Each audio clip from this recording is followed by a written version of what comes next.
Everybody say, praise the Lord. Praise the Lord. So, basahin po natin ang salita ng Diyos sa Mark chapter 8, verse 36. Praise the Lord. Sapagkat ano ang mapapakinabang ng tao na makamtan ang buong sanglibutan at mapapahamak ang kanyang buhay? Praise the Lord. Yan, praise the Lord. Praise the Lord. So, word and soul. No? Sanglibutan at kaluluwa. Dito natin malalaman ngayon kung ano ang kahalagahan ng sanglibutan at kung ano ang kahalagahan ng kaluluwa. Ano ba ang kaluluwa?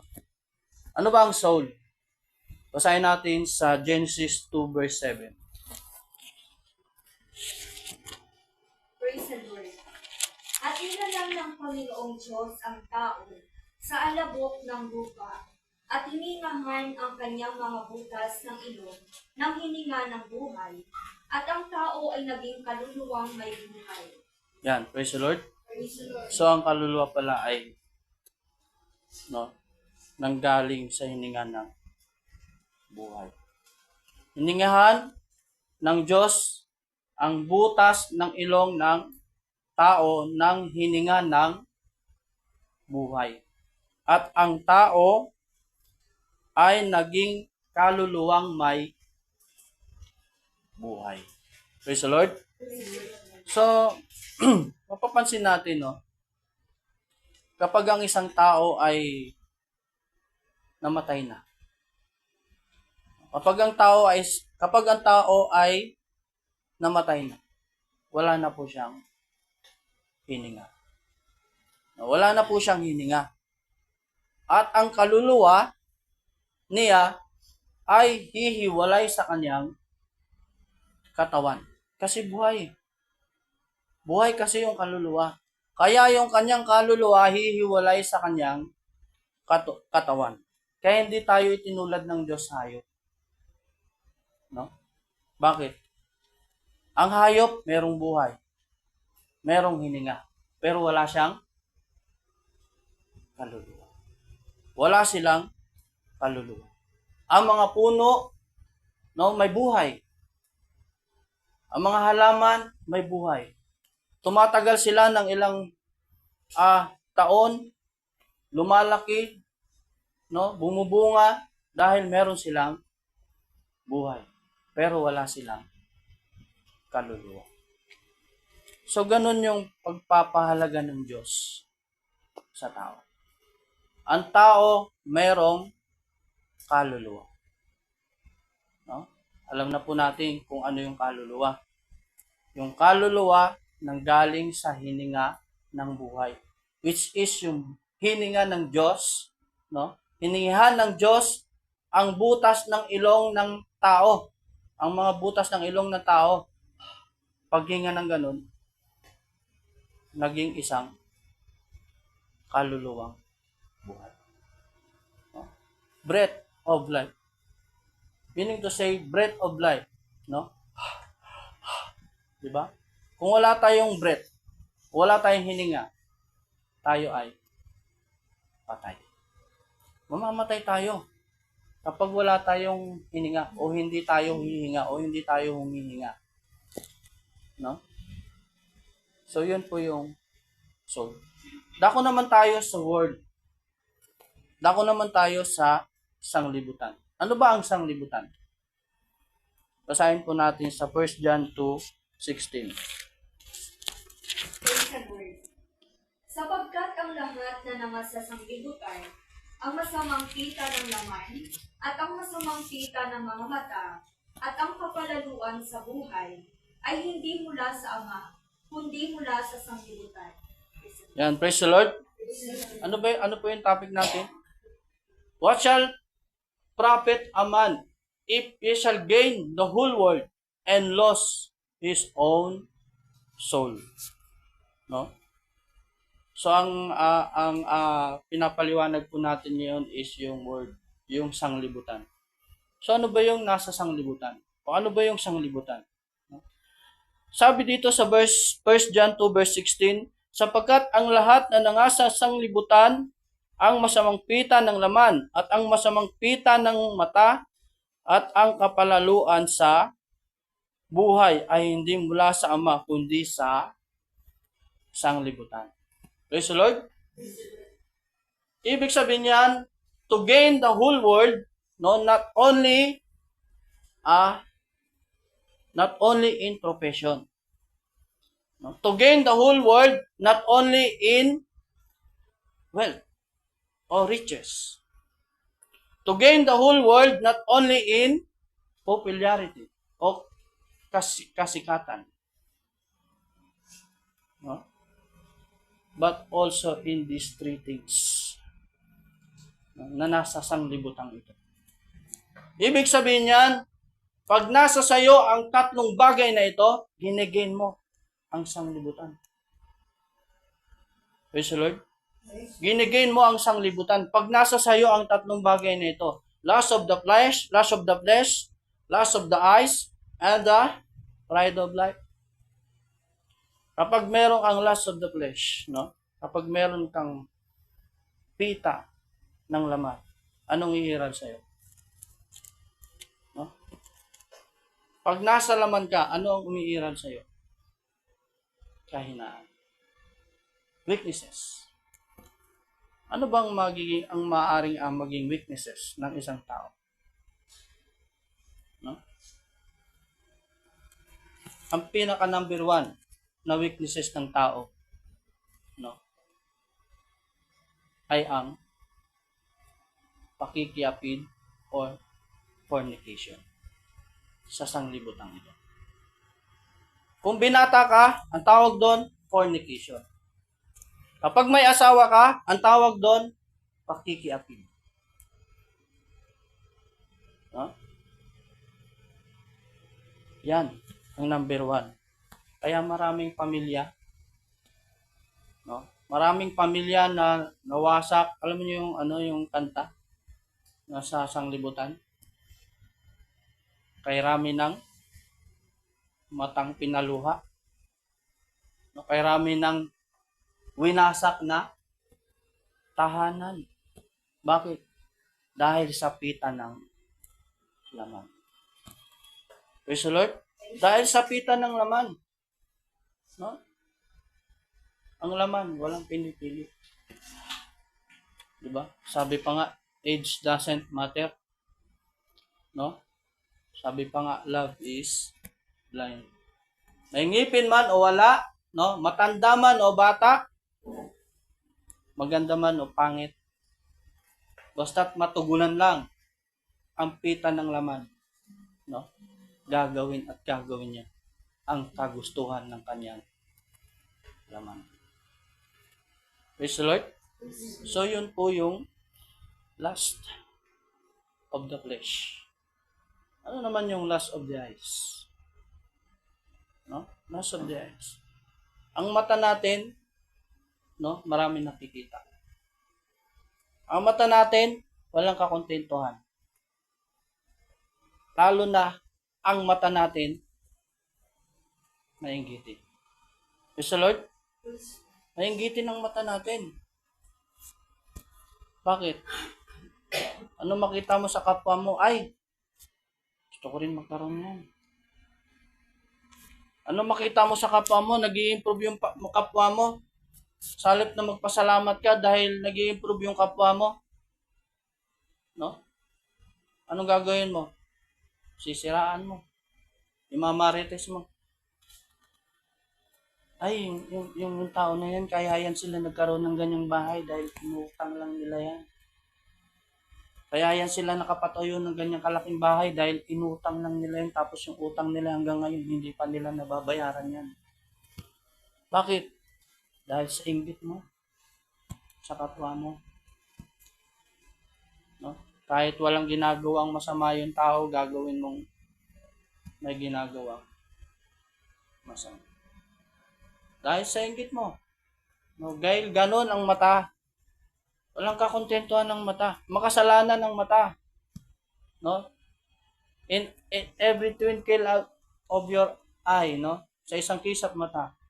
Sa isang kisap ng iyong mata, pwede kang magkasala. Pagkakasalain ka ng iyong mata. Ano pa? Pride of life. Alam nyo, no? Bakit hinuli itong pride of life? Bakit hinuli? Kung maalala natin, dahil sa pride, no, ni Lucifer. Dahil sa pagmamataas ni Lucifer, binagsak siya ng Diyos. Galing sa langit hanggang dito sa lupa. Is the Lord? Kaya mahirap pag meron kang pride of life. Ibig sabihin yan, kapag meron kang pride of life, no, ginigain mo ang sanglibutan ito. Aminin man natin sa hindi, kahit nasa holy place na tayo, ginigain natin ang sanglibutan ito. Kapag once na meron tayong pride of life, sa papaanong paraan? Ginigay natin ang sanglibutang ito, ginagamit natin ang sanglibutang ito sa pamamagitan ng ating pagmamataas at pagmamalaki, no? Katulad ng isang babaeng patutot na kung paano siyang gamitin, no, ng mga tao sa sanglibutang ito. Bakit patutot? Ano ba yung salitang patutot? Sa Tagalog, patutot, malalim na salitang patutot. Sa ibang salita, mababang lipad. Sa English, prostitute. Praise the Lord? Saan ba natin nakikita yung prostitute? Sa labas. No? Sa labas. Labas ang kanilang tahanan. No? Prostitute. Kung sino-sinong gumagamit sa kanila, no? Katulad ng sanglibutan. Kung sino-sino ang gumagamit, no? Para mapagustuhan lang, no? Mapagbigyan lang ang kanilang gusto at mapagbigyan lang ang kanilang layaw. Pride of life. No? Mahirap pag nagkaroon tayo ng pride of life. Bakit? Kapag may pride ka, no? Kapag ikaw ay nagmamataas, kapag ikaw ay nagmamalaki sa sarili mo, no?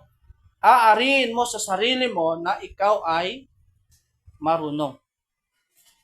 Aariin mo sa sarili mo na ikaw ay maalam. No?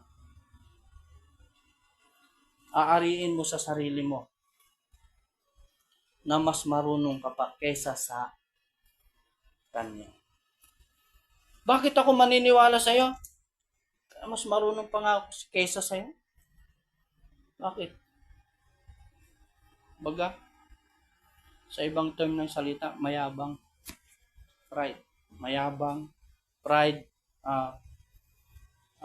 Mapagmalaki. Mapagmataas. Pride.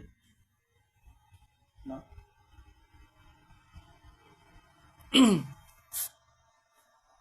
Kaya, sino dito sa Biblia na pinarusahan siya ng Diyos dahil sa kanyang pagmamalaki, dahil sa kanyang pagmamataas? Sino? Sister Sharon. Magtatanong ako, sino dito sa Biblia pinarusahan ng Diyos dahil sa kanyang pagmamalaki at dahil sa kanyang pagmamataas, na inari niya sa kanyang sarili, no? Na lahat ng nakikita niya ay siya ang nagtatag. Siya ang sa pamamagitan ng kanyang lakas na itatag ang Babylon. Sino? King Nebuchadnezzar. Praise the Lord. Si King Nebuchadnezzar, basahin natin. Daniel 4 verse 28 to 33.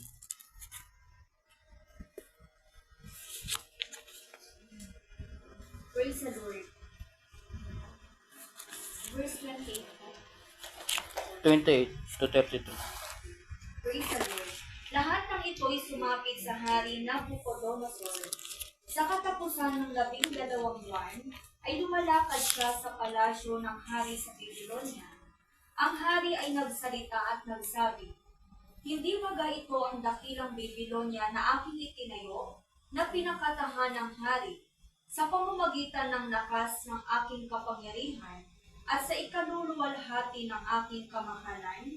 Samantalang ang salita ay nasa bibig pa ng hari, ay may isang tinig na nanggaling sa langit, na nagsasabi, "O Haring Nabucodonosor, sa iyo'y sinalita, ang kaharian ay maghihiwalay sa iyo, at ikaw ay palalayasin sa mga tao, at ang iyong tahanan ay mapapasa mga hayop sa parang. Ikaw ay pakakanin ng damo na gaya ng mga baka, at makapitong mangyayari sa iyo, hanggang sa iyong maalaman na ang kataas-taasan ay nagpupuno sa kaharian ng mga tao at ibinibigay sa kanino mang kanyang ipigil."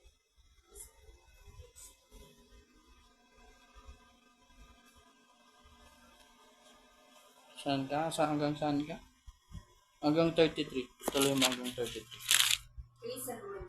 Nang oras din yaon ay natupad ang bagay kay Nabucodonosor, at siya'y pinalayas sa mga tao, at kumain ng damo na gaya ng mga baka, at ang kanyang katawan ay nabasa ng hamog ng langit, hanggang sa ang kanyang buhok ay lumagong parang balahibo ng mga agila, at ang kanyang mga kuko ay parang mga kuko ng mga ibon.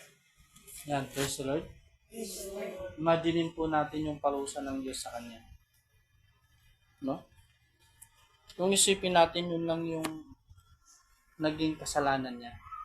Bakit siya pinarusahan ng Diyos? No? Sabi dito sa verse 30.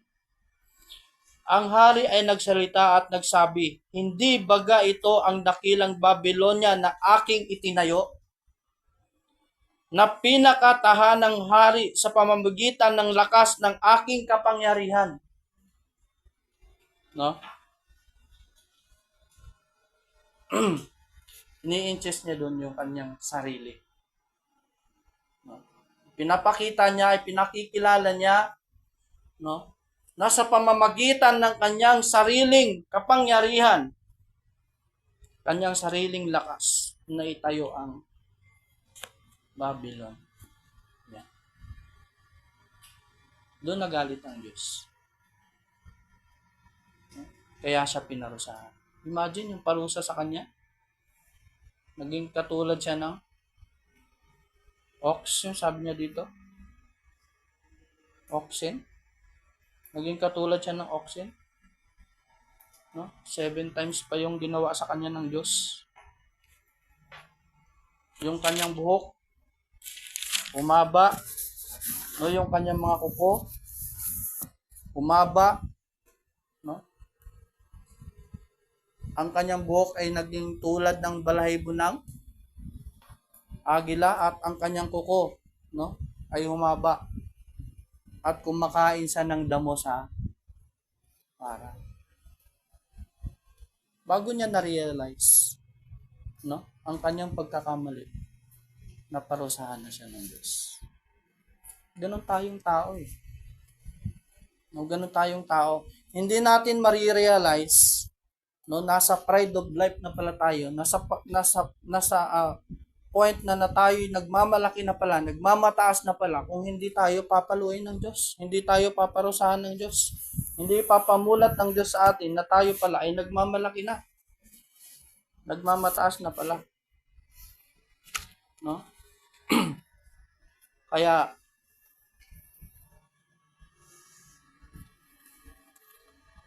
wala ka man sa tatlong nababanggit. No? Lust of the flesh, lust of the eyes, pride of life. Wala ka man sa tatlong yan na nababanggit. Saan ka?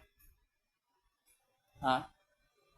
Doon ka sa profesyon, no? Doon ka sa riches, sa wealth, doon ka sa kasikatan, with popularity, no? Tayo dito sa holy place, no? pwede nating gamitin ang sanglibutan. Pwede natin i-gain ang sanglibutan. Si brother, sinasabi nga na huwag kang makikisalamuha sa sanglibutan. Nagsasabi ka naman na pwede palang i-gain ang sanglibutan. Pwede mo palang gamitin ang sanglibutan. Sa paanong paraan ko nasabi? No? Sa paanong paraan ko nasabi? Dito sa Holy Place, may mga membro dito. Police, teacher, abogado, engineer, ano pang meron tayo dito sa Holy Place? Di ba? Seaman, ano pa? Sister Pila? Nurse, doctor. Di ba? Alam niyo, sa pamamagitan ng bagay na yan, ginagamit natin ang sanglibutan. Praise the Lord? Ginagamit natin ang sanglibutan. Kasi kung wala sa atin yan, wala sa atin yan, sana'y wala tayo sa sanglibutan. Dahil nandito tayo sa sanglibutan, yung mga profesyon na yan, ginagamit natin sa sanglibutan para mapakinabangan natin. At para para mabuhay tayo. Para magkaroon tayo. Which is that is the part of blessing of God unto us. Na ibinigay niya sa atin upang gamitin natin. Kahit na gamitin man natin ang sanglibutan. Basta't nasa maayos na pamamaraan. Praise the Lord? Basta't nasa maayos na pamamaraan, nasa maayos na paggamit, Hindi sa paggamit na ito'y magiging dahilan, para hindi na malulugod ang Diyos sa iyo. So, paano paraan? Holy Place ka, pulis ka, pero nung ginagawa mo, nanloloko ka ng kapwa mo. Praise the Lord? Kunyari, pipituhan mo. O kunyari, paparahin mo. Anong violation niya? Hahanapan mo. Holy Place ka. Diba? Membro ka ng Holy Place, pulis ka. Pero saan mo ginamit? Ang paggamit mo ng sanglibutan sa maling pamamaraan. Doktor ka, o nurse ka. Paano mo magagamit ang paggamit mo sa sanglibutan na ito'y nakakalugod sa Panginoon? Sample, doktor ka, o nurse ka. Brad, sis, manampalataya po kayo kay God, ha? Maniwala po kayo kay God. Nasa pamamagitan ko, gagaling kayo. Diba? Sa ganong pamamaraan, napiplease mo ang God. Napiplease mo ang Diyos. Napapalugod mo ang Diyos. Sample, teacher ka. Sa paanong paraan? Mga bata, nananalangin ba kayo? Opo, ma'am. Sige, turuan ko kayo ng panalangin na ganito. Panginoong Hesus, di ba? Ikaw, teacher, Ginagamit mo ang pagiging teacher mo, Ginagamit mo ang sanglibutan sa pamamagitan ng pagiging teacher mo, Sa bagay, sa kaparaanan na malulugod ang Diyos sa iyo. Praise the Lord. Hindi sa bagay na magagalit ang Diyos sa iyo. Sa ganung pamamaraan, masasabi man natin may pakinabang o walang pakinabang? Magkakaroon ng walang pakinabang, kung ang paggamit mo sa sanglibutang ito, no, ay para sa iyong kagustuhan o para sa iyong layaw, no, para matugunan ang iyong pangangailangan, no? Para ano? Pang sa iyong sarili lang. Hindi kasama ang Diyos, Lord. Yes, Lord. Magagalit ang Diyos. Walang pakinabang. Magkakaroon ng kapakinabangan kung ang iyong profesyon o kung ano ka man sa sanglibutang ito, sa paggamit mo sa sanglibutang ito, ay ginagamit mo para sa ikabubuti at ikaluluwalhati at ikalulugod ng Diyos sa buhay. May kapakinabangan ba o wala? Merong kapakinabangan. Praise the Lord.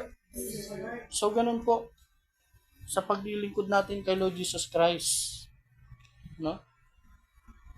Kaya, sabi niya, love not the world, neither the things are in this world. If any man love the world, the love of the Father is not in him. The love of the Father is not in him. If any man love the world, the love of the Father is not in him. No? Nakakapaloob dun yung soul.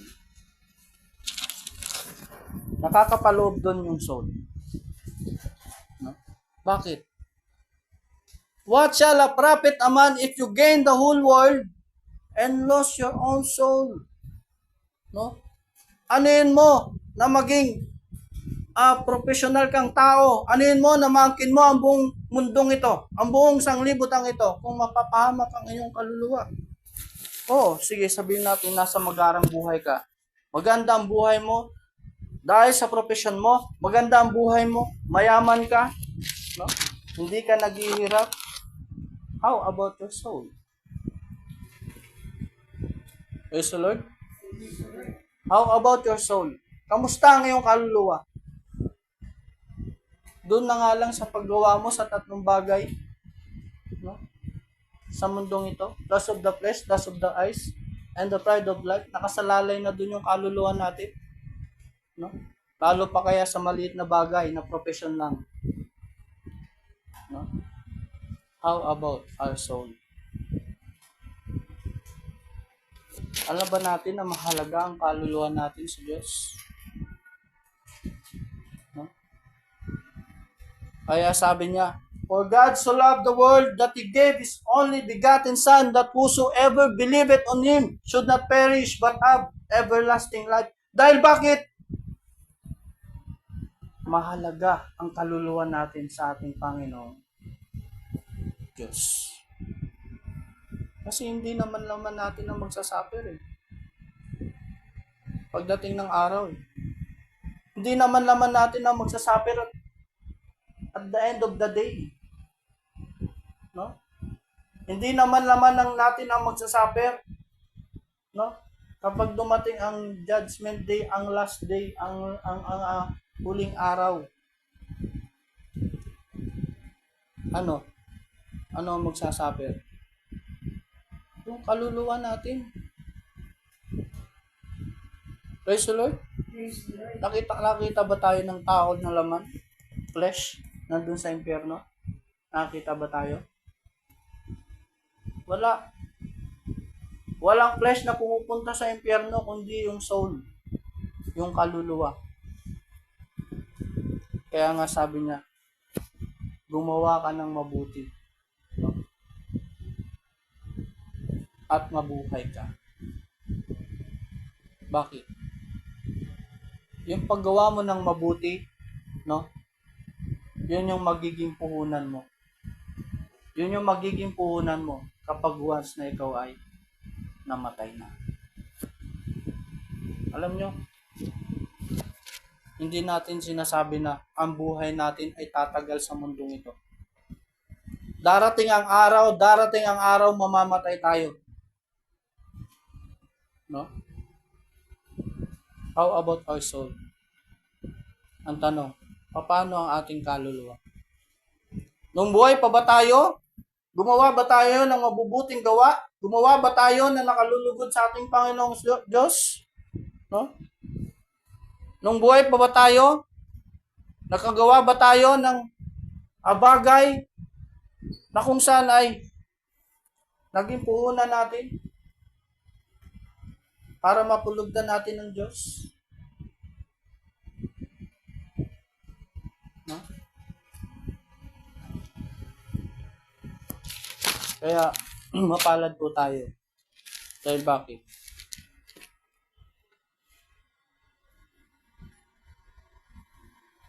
Binigyan niya tayo ng salita niya.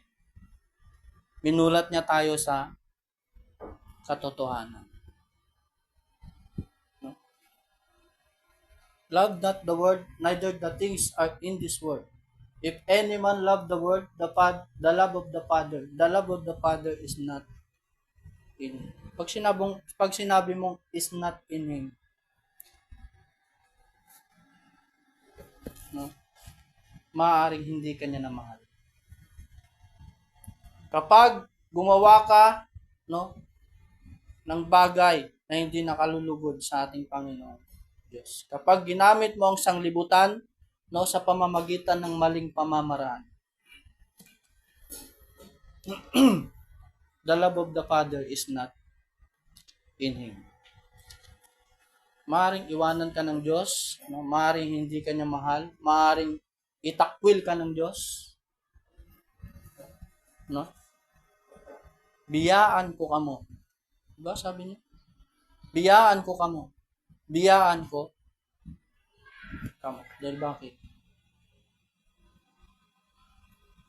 Dito ngayon malalaman, no?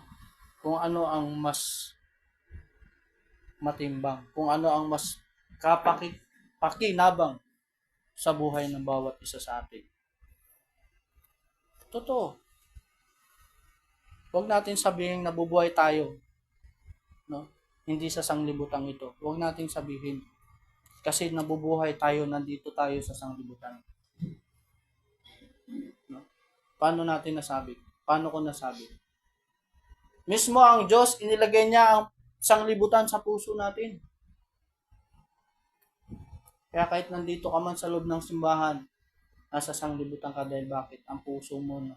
Ang sanglibutan nandyan sa ating puso. So sa atin na lang. So sa atin na lang kung paano natin i-gain, kung paano natin gamitin, no, ang sanglibutan. Bakit? Doon nakasalalay ang soul natin. Sa paggamit natin. Sa pag-gain natin sa sanglibutan. Doon nakasalalay yung soul natin.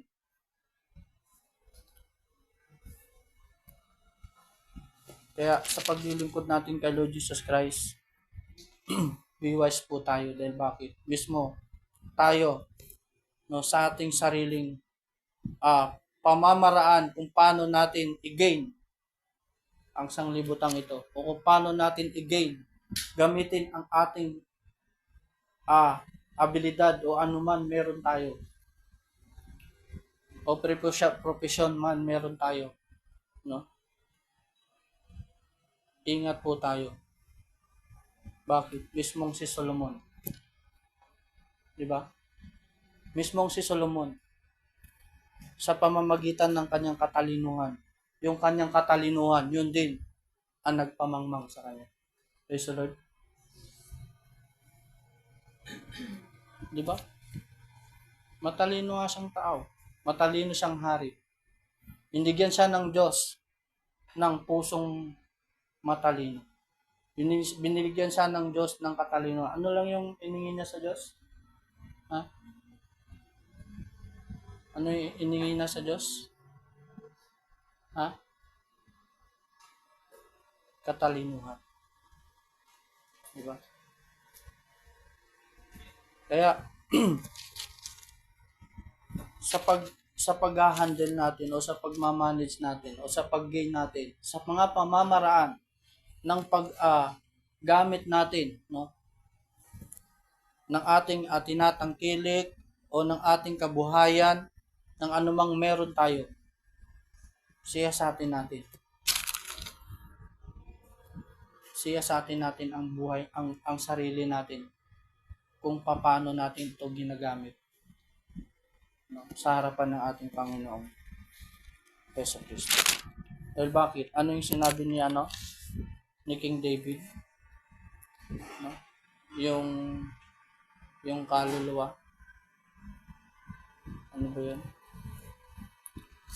Basahin natin yan.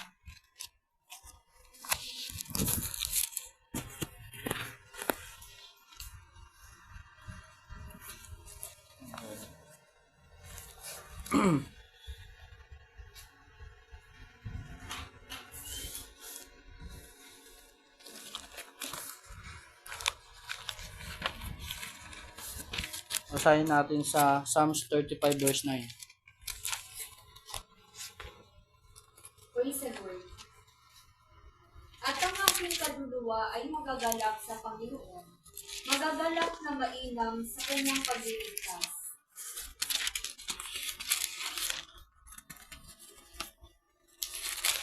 Yan, di ba? Sabi niya, ang aking kaluluwa ay magagalak sa Panginoon, magagalak na mainam sa kanyang pagliligtas. Alam niyo, ramdam natin, no? Kahit sino, ramdam natin ang pag-iingat ng Diyos, ramdam natin ang ang blessings ng Diyos, no? Ramdam natin ang paghawak ng higpit sa atin ng Diyos. Dahil bakit?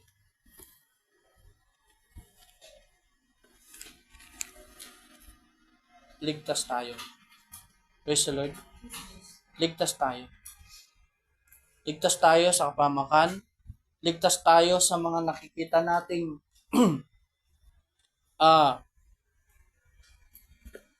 kalamidad, o ligtas tayo sa mga nangyayari sa sanglibutang ito. Dahil bakit? No? Ayon sa gawa natin. Dahil sa gawa natin, nagiging ligtas, no, yung ating kaluluwa. Nagiging secure yung ating kaluluwa. No? Nagkakaroon ng kasigurudahan yung ating kaluluwa. Dahil bakit? Sa ating pong pagsunod, no, sa ating pong pag-obey doon sa kanyang pong mga palatuntunan. Sa ating pong pag-obey doon po sa kanyang kalooban sa ating pong buhay. No? Not my will, but thy will be done. Hindi tayo tumitiwala sa ating sariling kalooban.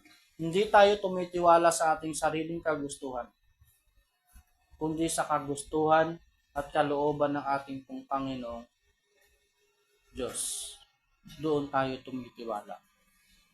At dahil doon, no, ginagawa nating pag-asa ang ating Panginoong Diyos. Ginagawa nating pag-asa si Jesus. Si Jesus ngayon, si Lord Jesus ngayon ang nagmamaniobra sa buhay ng bawat isa sa atin. Bakit? Pinapasakop natin yung sarili natin. Mamaniobrahin ka ba ng Diyos kung hindi mo ipapasakop ang sarili mo sa Kanya? Ha? Igaguide ka ba ng Diyos sa tamang direksyon kung ikaw naman mismo ang lumilihis sa pag-guide sa Kanya? Di ba? Kaya, blessings, no? Peace, no? At good health, magandang kalusugan, no? Lakas ang nakakamtan natin, no, kapag sumusunod lang tayo sa kagustuhan ng ating Panginoong Diyos. Kapag ipinapasakop natin ang ating sarili sa ating Panginoong Diyos. So, siyasatin natin sa ating sarili. Siyasatin natin ngayon ang paglilingkod natin. Ano ba ang mas mahalaga? Word or soul. Kung word ba, mahalaga sa atin? No? Nagagamit ba natin ang word? Nagagamit ba natin ang sanglibutan? No? Sa mabuti, pamamaraan? No? Para mapabuti ang ating kaluluwa? O ang mahalaga sa atin ay ang soul? Dahil bakit walang puwang sa puso natin ang sanglibutan? Kaya, dito lang tayo sa Kanya. Focus lang tayo sa Kanya. Kaya tayong membro, hindi tayo pare-parehas. May mga tao na focus sa material, may mga membro na focus sa material, may mga membro na focus sa spiritual. Di ba? May mga membro na material provider, may mga tao dito sa Holy Place na ginagamit sila para sa spiritual, para sa kapanuan naman ng pangangailangan ng mga membro na nagmamaterial. Di ba? Sisipin mo parang ano lang ba? Parang yung cycle, yung cycle of life, parang ganun lang, o yung chain. Nagdudugtong-dugtong lang. Katulad ng pastor, no? And members. Walang magagamit ang pastor kung hindi siya susuportahan ng membro, no? At ang membro naman, no, hindi rin magkakaroon ng kasiguraduhan ng kanyang kaligtasan kung walang salita ng Diyos ng pastor na ibibigay sa kanya. Ganun lang yan. Give and take basis lang yan sa paglilingkod natin kay Lord Jesus Christ. So tayo, andito yung kaluluwa natin. No? Mahal natin yung kaluluwa natin. Mahal natin yung soul natin. Anong gagawin natin? Kahit nandyan tayo sa sanglibutan, makakagawa pa rin tayo ng bagay para, no, mabigyan ng pagkakataon na mapunuan, no, ang kailangan ng kaluluwa natin. Praise the Lord. So, sikap po tayo sa paglilingkod natin kay Lord Jesus Christ. Alam niyo yung mindset? No, alam niyo yung mindset? Palagi yan lumalabas sa bibig ni Brother Romy. Yung mindset. Praise the Lord. Mindset. Ibig sabihin, lahat ng gagawin mo, lahat ng ihahakbang mo, lahat ng decision mo, no? Kaprogram na yan. Kaprogram na yan dito. Kahit hindi ka nautusan, gawin mo ito. Kahit hindi ka nautusan, magano ka. Bakit? Nandito na yan. Nasa isip mo na yan. Mindset. Alam mo na kung ano yung pagsunod-sunodin yung iyong gagawin. Ganon sa paglilingkod natin kay Lord Jesus Christ. Mindset. Nandito lagi sa isip natin si Jesus. Alam natin yung oras para kay Jesus. Alam natin yung pagkakataon na meron tayo para ilaan natin kay Jesus. Para ibigay natin kay Jesus. Alam natin yan. Huwag tayong magmaang-maangan. Kaya yung sabi nila, napapabayaan yung spiritual, sa kapabayaan na lang yan. Sa katamaran na lang yan. Pero kung tutusin talaga, kung bibigyan mo ng pagkakataon ang Diyos sa buhay mo, kung bibigyan mo ng pagkakataon ang Diyos sa puso mo, sa isip mo, gagawa ka ng paraan. Si Sister Tonet, hindi ko pinagmamalaki si Sister Tonet.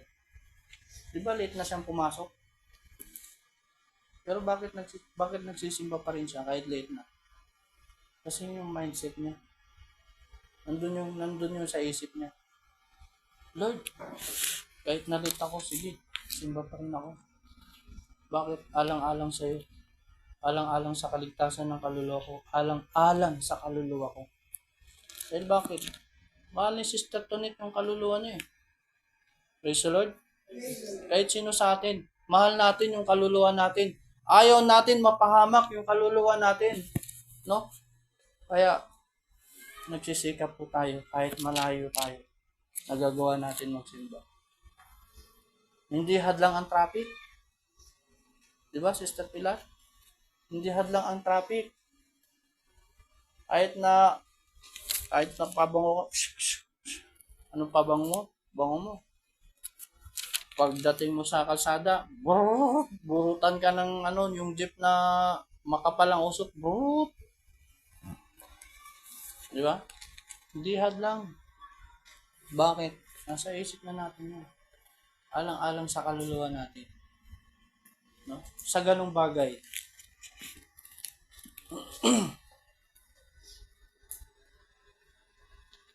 pinapalugudan natin ang ating Panginoon Diyos.